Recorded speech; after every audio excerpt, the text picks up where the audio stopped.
સુરતની વરાછા એસબીઆઈ બેંકમાં 50 લાખની જે લૂંટ થઈ હતી તે મામલે વધુ એક સીસીટીવી સામે આવ્યા છે। બેંક બહારના સીસીટીવી સામે આવ્યા છે। લૂંટ કરવા 7 લૂંટારૂ આવ્યા હોવાનું સીસીટીવીમાં કેદ થયું છે। આ સીસીટીવીની અંદર વધુ એક ચોંકાવનારી વાત એ છે કે જે લૂંટ કરીને પૈસા લઈ જતા લોકો હતા તે જે સિક્યુરિટી ગનમેન હતા તેની સામેથી જ જતા જોવા મળી રહ્યા છે।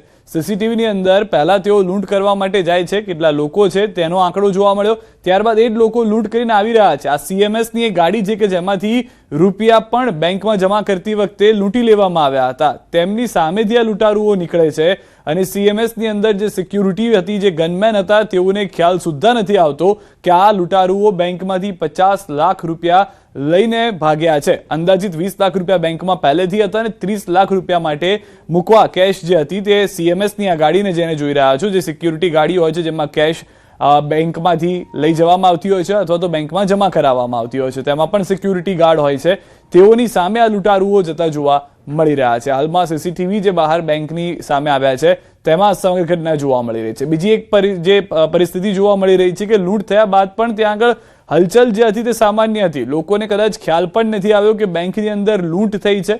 પોલીસ પહોંચે તે પહેલા અન્ય આસપાસમાં કોઈ લોકો પણ એવા જોવા નથી મળી રહ્યા કે જે લૂંટારુઓને રોકવાનો પ્રયાસ કરતા હોય અથવા તો ત્યાં આગળ લૂંટારુઓને જોઈને કોઈ જાણ કરવાનો પ્રયાસ કરતા હોય, તેઓ પણ આ લૂંટથી અજાણ હોય તેવું લાગી રહ્યું છે।